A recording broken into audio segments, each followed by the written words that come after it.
Bismillahirrahmanirrahim. Alhamdulillahirabbil alamin wassalatu wassalamu ala asyrofil mursalin nabiyina wa habibina Muhammadin wa ala alihi washabihi ajmain amma ba'du. Yang terhormat Rektor, Dekan dan semua dosen UI. Ini saya mohon maaf, sebetulnya agak perlu minta maaf karena memang macet. Tadi macet di jalan. Saya mau membaca bab tentang faslun fi nafil ibad bi kullil bilad.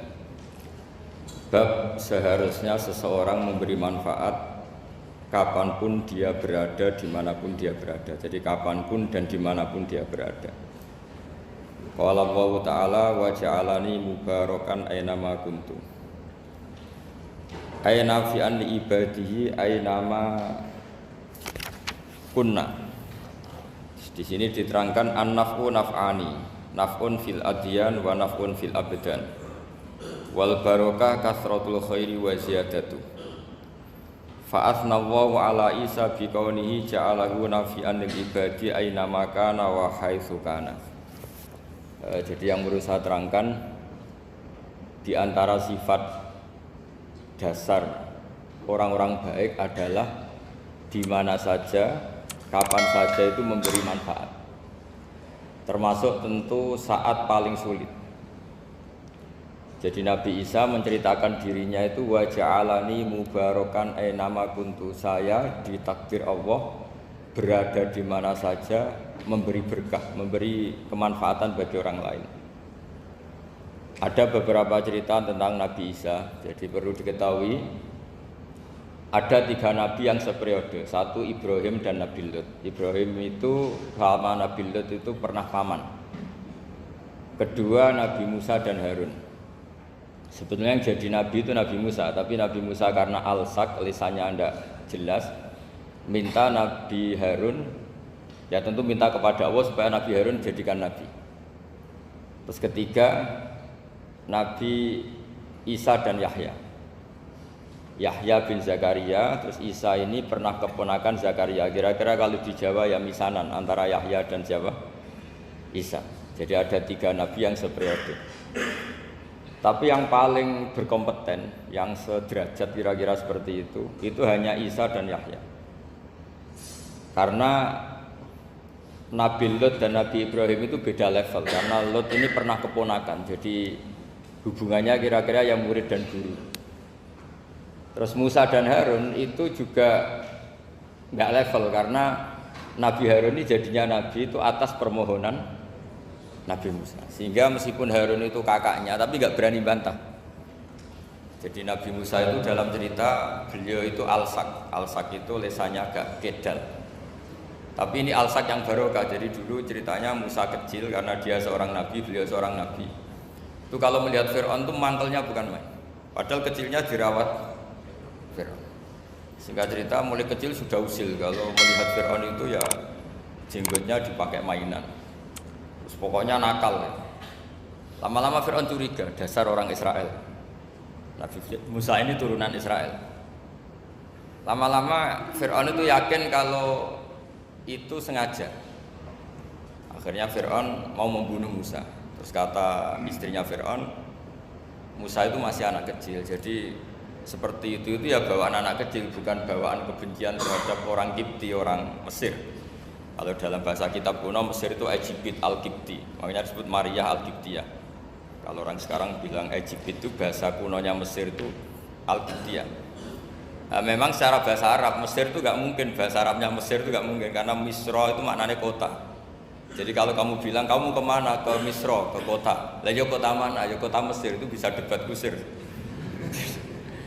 Jadi ya kayak kita lah, kita sekolah di mana, di madrasah. Madrasah terjemahnya apa? Sekolah.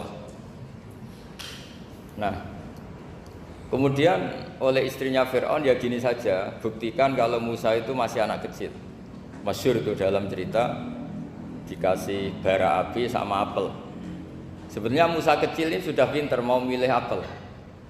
Sama malaikat Jibril diarahkan tangannya itu ngambil apa? Bara api terus dikunyah. Itu yang menyebabkan lisannya Musa itu alsak, agak pelak. Nah ketika jadi Rasul itu akan repot Karena nanti harus pakai penerjemah. Jadi seorang rasul tapi lesannya tidak apa? Cakap. Akhirnya Nabi Musa realistis ngendikan ketika diutus, wa akhi Harun wa afsahu minni lisanan fa arsilhu ma yarid ayyusaddiquni inni akhafu ayyukadzibun. Ya Allah, saudara saya Harun itu lesannya lebih fasih. Tolong jadikan dia rasul sebagai penguat saya. Akhirnya Allah mengabulkan doanya Nabi Musa, kemudian Harun dijadikan sebagai apa? Rasul. Sehingga meskipun satu angkatan, Harun dan Musa ini enggak level. Artinya enggak level itu ya Harun yang takut Musa. Terus ketiga ini Nabi Yahya dan Nabi Isa. Ini umurnya ya seangkatan, kecerdasannya, jadi nabinya sama-sama mulai kecil. Kita tahu Nabi Yahya termasuk yang diberi khitab Allah, ya Yahya khudil kitaba biquwwah wa atainahul hukma sobiyya. Yahya berpeganglah kitab secara kuat dan dia saya kasih kenabian ketika kecil. Sama dengan Nabi Isa yang disebut wa yukallimun nasa fil mahdi wa kahla. Sehingga karena selevel, dua nabi ini menjadi figur besar dalam manhaj, dalam metode dakwah. Dua karena masih misanan tadi, kalau Jawa kira-kira mirip misanan. Dua nabi ini kalau memilih satu kampung, itu kalau Nabi Yahya itu milih kalau singgah di satu kampung, Nabi Yahya mesti tanya, orang sini yang paling soleh siapa, yang paling baik siapa. Ya terus singgah atau nginap di rumahnya orang baik tadi. Tapi kalau Nabi Isa enggak, orang sini yang nakal siapa, yang paling beling siapa. Terus Nabi Isa singgah di situ. Akhirnya ada pertanyaan dari Nabi Yahya, lima tanzilu ala syirarin nas, kenapa kamu selalu singgah di orang-orang nakal? Syiror itu orang-orang nakal. Masyhur itu Nabi Isa menjawab, ana tabibun udawil mardo. Di mana-mana Nabi itu ibarat seorang dokter, kerjaannya tentu menyembuhkan orang-orang yang apa? Sakit. Jadi dua nabi ini sering berdebat, tentu debat yang baik, dan itu menjadi cara Jawa itu punjeri ilmu. Jadi manhaj ilmu besar antara Yahya dan Isa. Begitu juga Nabi Yahya itu kelihatan agak rileks, panik, saking takutnya sama Allah. Kalau Nabi Isa itu rileks, pokoknya kumpul orang-orang nakal itu ya rileks. Akhirnya ada dua pertanyaan sekaligus nanti jadi dua manhaj.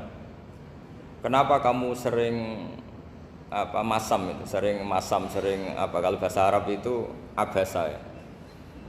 Terus yang Nabi Yahya balik bertanya, kenapa kamu sering senyum, sering tertawa?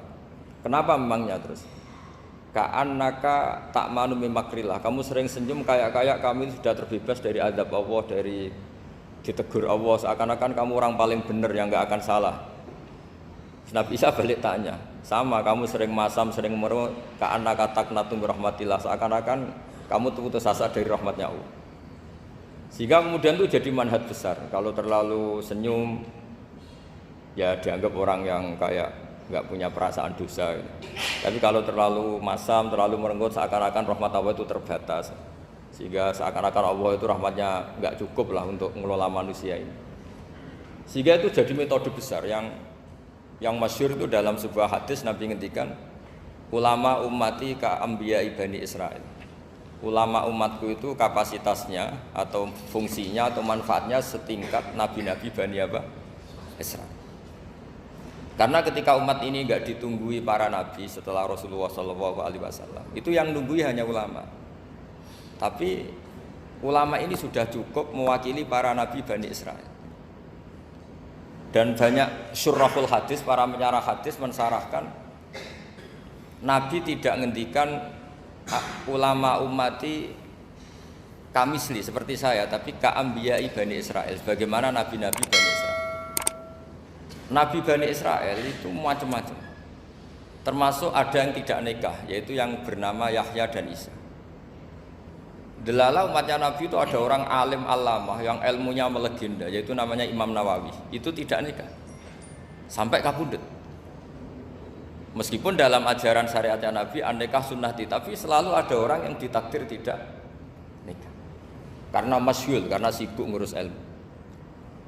Bukan karena tidak laku, yang jelas itu bukan karena tidak laku. Imam Nawawi itu ganteng, orangnya ya normal, tapi karena sibuk nulis, beliau sampai kabudut itu tidak nikah.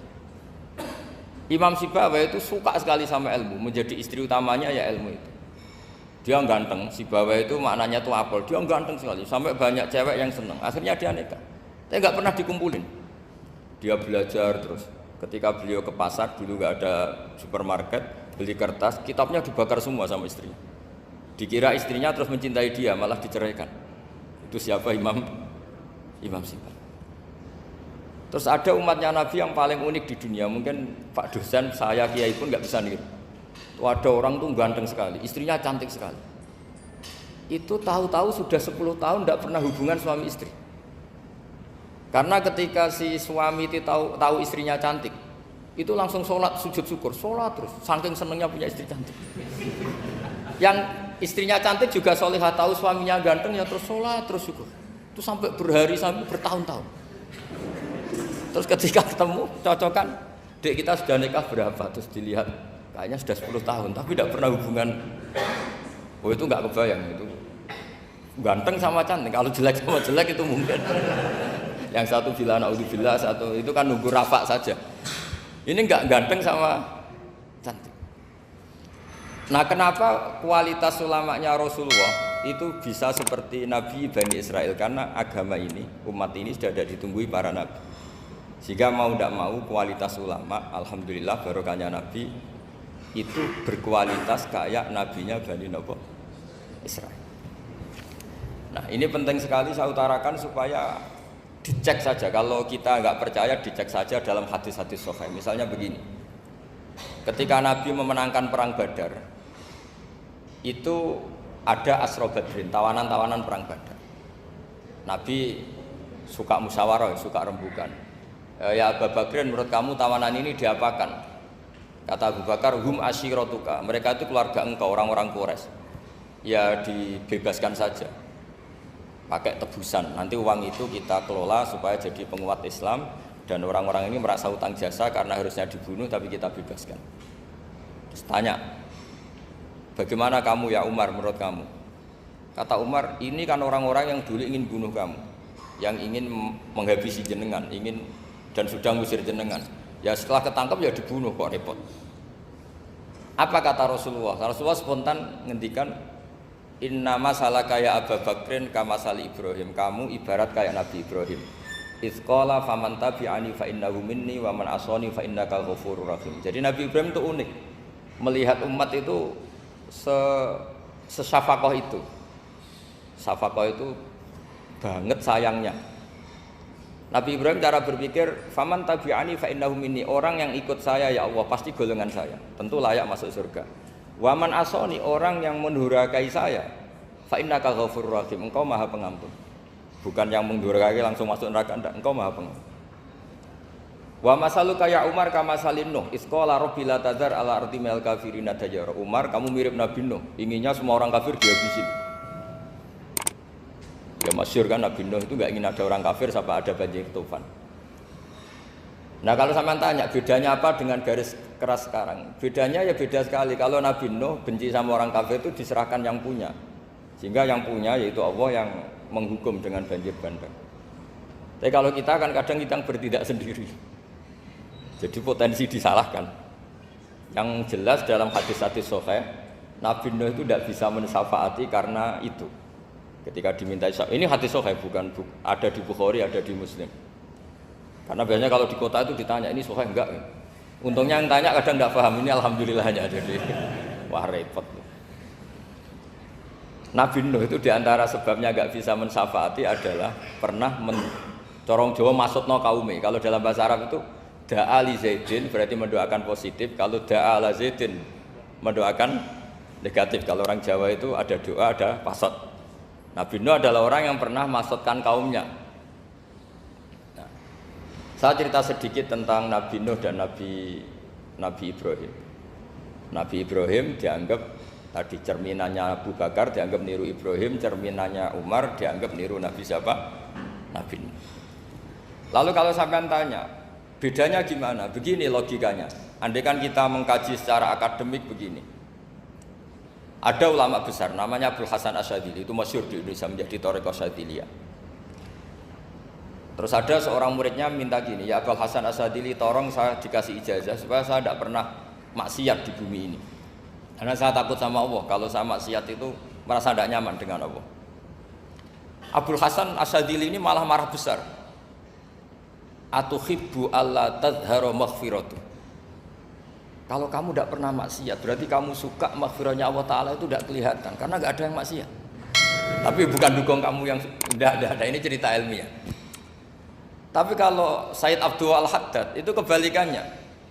Ada orang fasik gitu, hidup berkeliaran, mengganggu masyarakat, ganggu ketertiban agama.